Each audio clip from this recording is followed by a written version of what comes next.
Hello and welcome to the Archie Luxury Show. Today I'd like to do the most popular segment, which is viewer emails.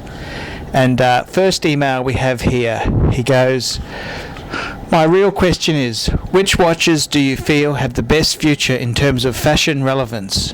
The Rolex Explorer 2, the Patek 5107 and AP Offshore all seem to be fairly stable, but is that because they're currently in fashion? Rolex day dates, they just already seem to be passé unless it's on the wrist of someone who is old and their wrist and hands are as wrinkly as its bezel. Ooh, I don't know if I'd say that, but look, the reason why the Explorer 2, the 5107 Patek and the AP Royal Oak are so popular with me is because I own the fuckers. I mean, fuck, let's be honest there. I mean, you know, I always like to talk about the shit that I've got. I mean, that's the joy of running the Archie Luxury channel. But look, which watches do I feel have the best future in terms of fashion relevance? Look, I like to do what's not fashionable. You know, when I had my 1016 Explorer 1, I had a good friend of mine who said, oh, geez, you bought a Rolex without a date. You know, it hasn't even got a big logo on it. And the 1016 Explorer 1 became one of the most collected, most sought-after Rolexes of all time. So I like to defy the trend. And the trend now is for big fuckers of watches. So I'd tend to say, look, I think the Datejusts are fine. I think they're a great watch. Day dates, always fantastic. I love them. Explorer 2, that's probably the best sports Rolex out there at the moment. Any Patek is cool. And the AP, anything but the offshore, thank you. That's my rules. Okay, next viewer email. Hi Archie, fantastic new series. I learn something each time I watch your videos. What is your opinion on the super exclusive Richard Mille watches? You see some amazing Millets. He refers to another YouTube clip called Time Machines. I was recently in Las Vegas and some of my colleagues were spending $50,000 to $250,000 on these timepieces. I have always limited my collection to the Holy Trinity type watches, adding perhaps Rolex and Panerai. Not sure if it was worth the big leap to Richard Mille. In any event, keep up the good work, Darren. Well, Darren, look, I'd have to say, I mean, look, you know, the Richard Millets, they are a good watch. They are an amazing watch, I should say. But look, if I was spending in that sort of fucking league, I'd be, to be honest with you, I'd really would be buying Pateks, Vacheron, and Audemars, as you've said. I'm a bit skeptical. These newcomers, they don't really have the staying power. I wouldn't be putting that much money into a Richard Mille. I'd much rather put it into a Patek, a Vacheron, you know, things like that. If I was spending, you know, that's really that's a league above my collection. I can tell you that much.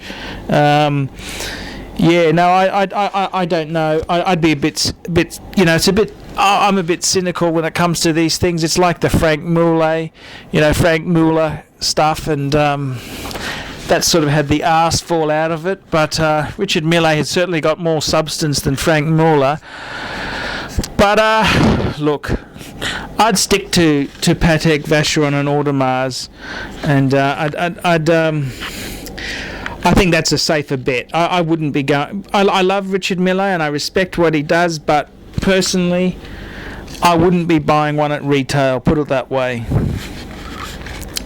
Okay, now next comment here. This was in response to my clip, which was Organised Crime and Luxury Goods, My Story. I've never heard such crazy bullshit fucking mafia. Whatever ever next, aliens from space? Oh, I know. How about a zombie and someone with X-ray eyes that looks in the packages? I've heard it all. And that was signed by Alberti Costaricchi from the Gambini Gambini Crime. Sorry, crime is crossed out. Business Syndicate. Yeah, right. Okay. Next video we've got here. Sorry, next email I should say we've got here. We've got a Archie. Both of us love watches and women. Why not make a video dedicated to both? I always admire a woman wearing a beautiful watch that suits her. And he goes on to say, I think women wearing men's watches are sexy. I love your video series on what your watch says about you. That one is going down in history. Maybe, Archie, you can also give advice on what kind of watches should different groups of women wear.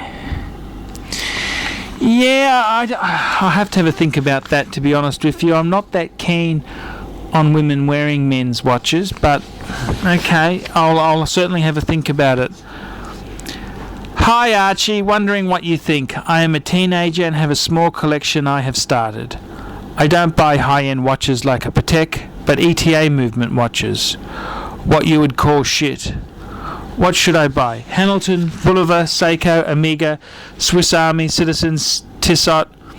Love your show. Thanks.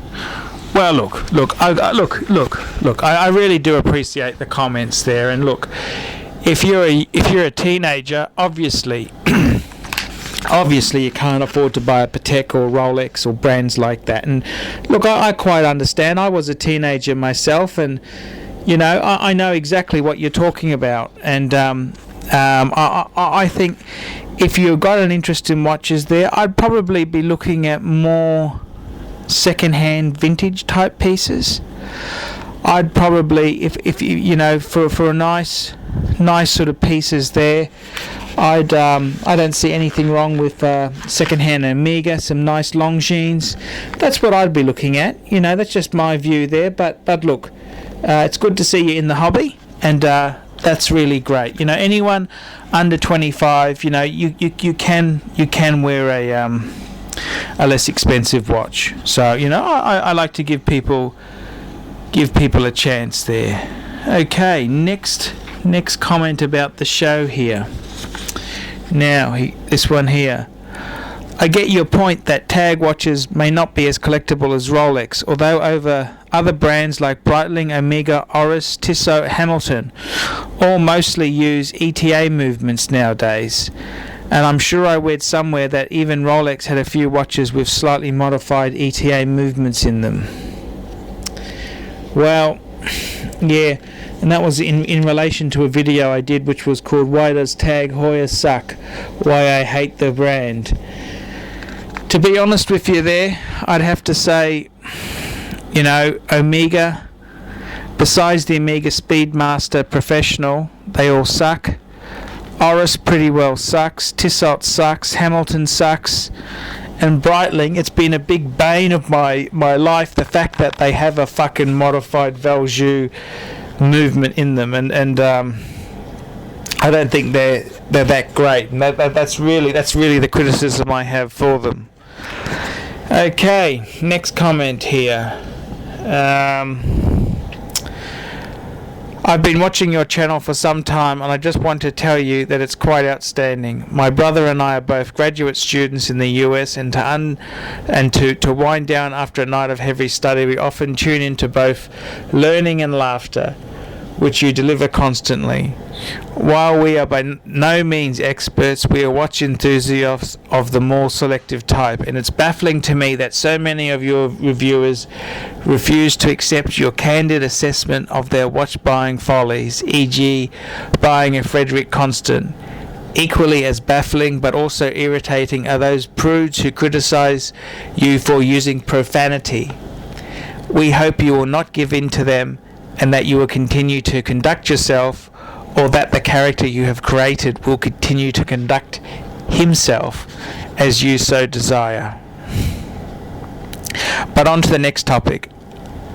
I am on your... he's referring to a Vacheron I had for sale. No, that's sold.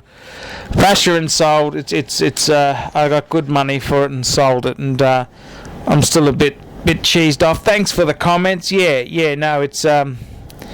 I must admit, you know, the profanity has helped the swearing, the fucks, and all that in the videos, that's really, I've noticed a 10 to 20% increase in the ratings. So it's been a it's been a good investment, and I mean, it's a business. I mean, we're all on YouTube here. I'm on here to make money out of Google Ads, and also eventually get my own television show, and I'm certainly plugging away. So yep, no, that's fine there. Okay, next comment.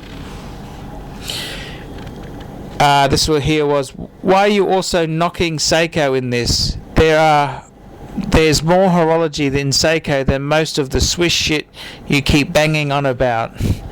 Have you never heard of Grand Seiko and Creedor?